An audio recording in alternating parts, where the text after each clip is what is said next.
What's up, everyone? This is the Xtron's Android head unit for my Mercedes C240. This is for the W203 generation, so mine's from 2002. And this is probably the best Android head unit you can buy for this generation. So let's go ahead, unbox this, and install it, and see how it is. Alright, looking inside the box.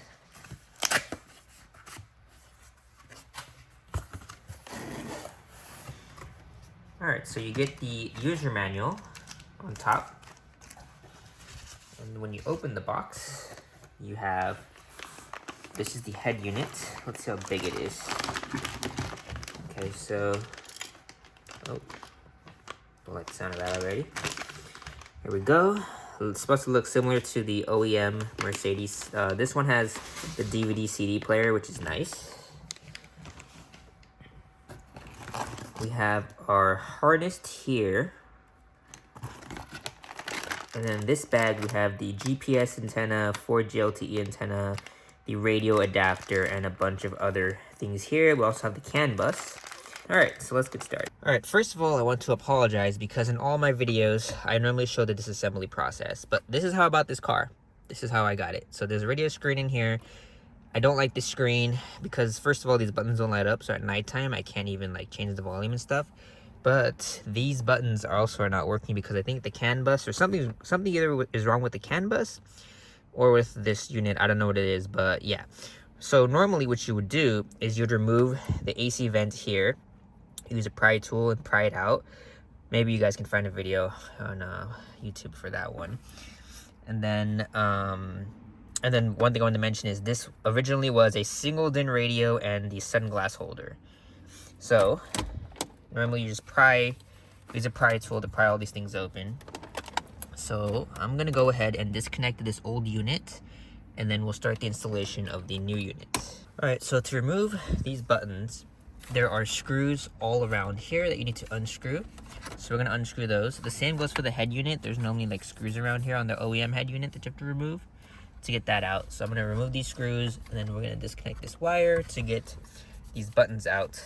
The climate is snapped in from what I see, so you just snap it out, and then yeah, we'll clean this wiring mess up in a second. All right, so to unscrew it, you need a T15 bit to unscrew these. All right, to remove this wire, you squeeze both sides and then you just pop it out. So squeeze and pull out, and now this has been removed. So I'm gonna clean up these wires. You're not gonna have these wires here. These are from the old unit. All right, so you should have this connector, and you should also have this connector. Well, you might not have this connector. It depends on if your car has fiber optic audio. If your car has fiber optic audio like this, you need to buy a decoder bus or decoder box like this. D2B, if you have D2B. So I'll put a link in the description for that as well.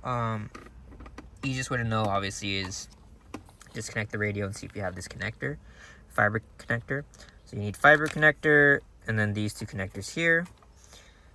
So you might see a few extra wires that well, this is from that, but this wire here is for a backup camera that was already put through there. Ignore that for now. If you do want to install a backup camera, you need to run a wire to the head unit along the chassis all the way to the backup camera.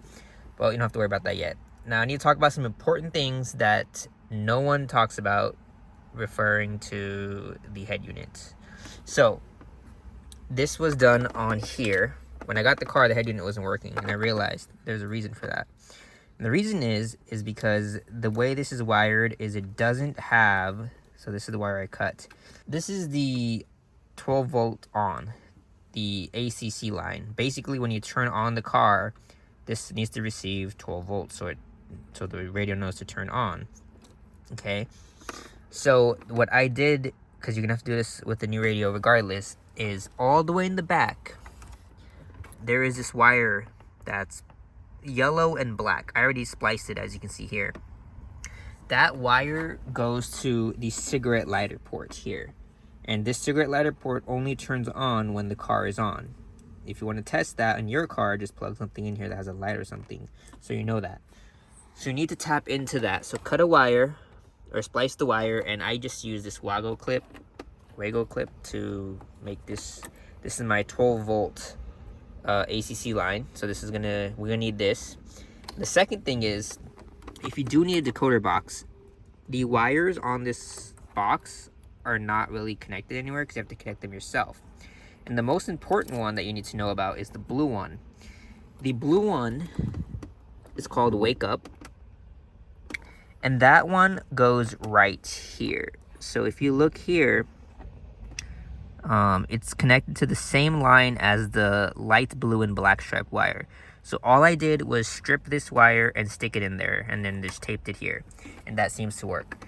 So that's what you need. And then these wires here, so the yellow one is 12-volt battery. There should be a wire on the head unit that has that. Black is ground, which you also need to tap into. And then same here, you have the ACC line.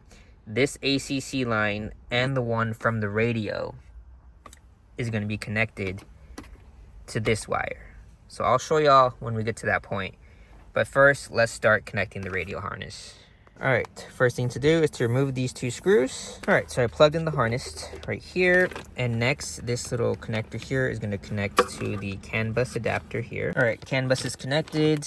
This is connected. So now here, we're gonna connect the OEM wiring to this connector. All right, so the car is on and it's not turning on. And this is what I was saying earlier is this ACC line has to be connected. Even though the harnesses are all connected, I did a quick test here, we have to connect this. So, like I mentioned, tap into the wire in the back here. Make a little wire for yourself. So this will be the ACC wire. So I'm going to strip this, and we're going to connect this. But also, we're going to connect this one from the D2B box, which is optional. This is only if your car has fiber optic audio, D2B. If it doesn't, you don't have to worry about that. All right, so I connected the ACC lines together with the Wago clip. So now, let's see what happens. There we go. We now have power. All right, so we have everything we need for this thing to turn on. But as I mentioned, this D2B box here, we need to connect the fiber line, which is right here. And then, yeah, I'll show you guys in a second. All right, I have all the wiring connected. I connected my backup camera wire here. The positive and ground from here, I just tapped into these. So the blue and red wire is 12-volt, and this brown wire is ground. I just connected those two wires here and kind of just taped them up so it doesn't come out. Just slip them in once you strip them. For GPS antenna, I put it right up here, and then here's the wire. So I'm going to connect that in a second here. I'm probably never going to use the 4G antenna, but I'm going to do the same thing. I'm just going to stick it up here somewhere, and then that will be that. Once that's done, I'm going to go ahead and start putting it back together. We're just going to put the wires in the back. So let me just show y'all here real quick. I connected all these wires because what I realized from my installations in the past is whatever I don't connect, I just end up throwing away. So it's probably better if you have room here to just leave the wires there. I did want to talk about the USB. So this is the USB wire. I ran it here through the back and slipped it out right here. So you can kind of just do this. Can't really notice it because my car is black. But yeah, just slipped the wire through there and then I connected that.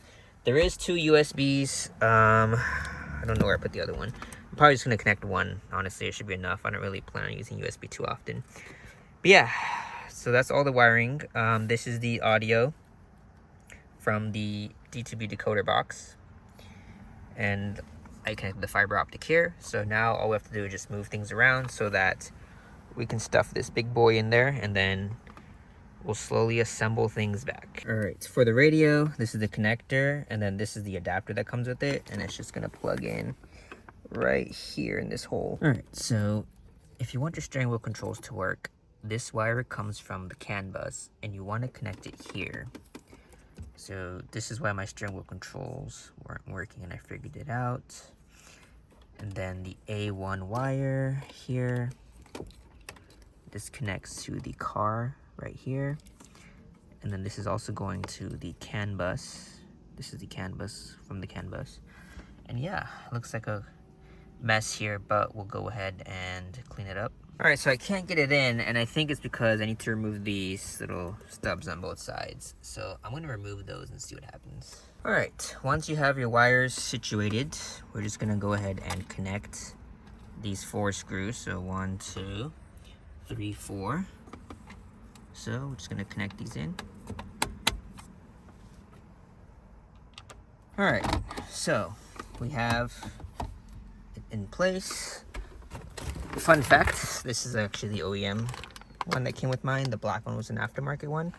So I went ahead and plugged these in here. So now all we need to do is snap this bracket in. That AC controller has to snap into here first, and then we just snap it into place. Don't forget to connect this wire right here first. All right, so I snapped everything into place. As you can see, it looks much nicer. So now I just need to install the vents real quick. All right, it's been installed, so looks much better than before. And then don't forget to peel this off. Nice. All right, really quickly, here's how I ran the backup camera wire. So I use a snake in the trunk on the right side here, where all these other wires go through. And basically, if you look on the other side, it comes out where this seat seam is right here. So I'm basically now gonna go ahead and connect my RCA cable here to the snake and route it to the back. Alright, so if y'all are wondering, this is how I installed the backup camera. I basically bolted it there, passed it to the light. It's a little bit crushed, but it works fine. Alright, so the installation is finally completed. It's now nighttime, so you can see the lights here. Let me actually turn off the light up here. And here's how it looks. So it doesn't match the other colors just yet. You can change the colors, I believe. I haven't really played with it just yet, but that's fine. We'll play with that a little later. So first of all, let me show you how the volume control works on the steering wheel. That was something that didn't work before. And then let's see. So I'm just gonna go ahead and show y'all. So here is the main menu. You have the speed here, you have CarPlay here, and then let me go to the music to show y'all how the music is. Oh, this is weird. Oh, I see what happened. Okay, so this is music app. I need to go to now playing. Go to now playing here. There we go. So now I'm gonna go ahead and change the volume here, and for some reason it went here. There we go. So here you go. You can see that I changed the song here. Turn this down so I don't get copyright infringement. But yeah, as you can see, I can change the music right here using the steering wheel controls. Alright, so now these are the apps. So I just want to show y'all all the different apps that are on the screen. So this is the first page.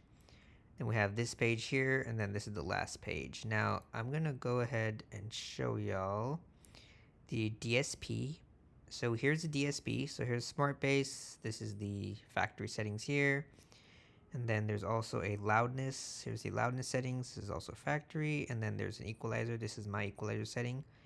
Now, one thing I will say is the sound on here doesn't sound as good as the full screen audio system I had on here before.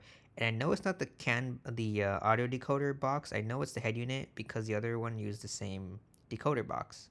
So yeah, I'll see if there's a different DSP app, and hopefully that will make the sound better. But yeah, I wasn't happy with that. The other thing I want to show y'all here is I bought this head unit because it has a CD player in it. It can also play DVDs. So basically, when you insert a CD, once I can get this thing in. So once you insert the CD, it'll load up this app here, and it'll basically allow you to play CDs. You can play DVDs, you can play MP3 CDs. But yeah, this is how the interface looks. I didn't notice this before. It's a DSP. Oh, it's the same DSP. Okay, we don't care about that. But yeah, that's the CD menu right there.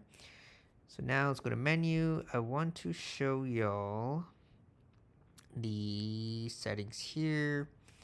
So if you go all the way down, or actually up, car infotainment, and then you go to about device, there's a little gear icon here. So pressing the gear icon, you're going to type in the passcode 8878, and it brings this menu here. So in this menu, you can change the CAN bus type. So mine's at 135. If 135 doesn't work, you can do 32. So those are the two options for this generation. But yeah, there's a bunch of other options here. I'm not going to go ahead and go through all of them. Y'all can play with them later. But these are settings you can change. But yeah, overall, that's the head unit. I really like the way it looks. As you can see, it really matches everything. And it looks really nice. This faceplate is actually the OEM faceplate. So you don't have to change the faceplate with this head unit, which is really nice. But overall, if y'all have any questions, do let me know. But this is definitely, in my opinion, the best head unit for the W203 Mercedes. So as always, like, subscribe, comment, and I'll see you on the next one.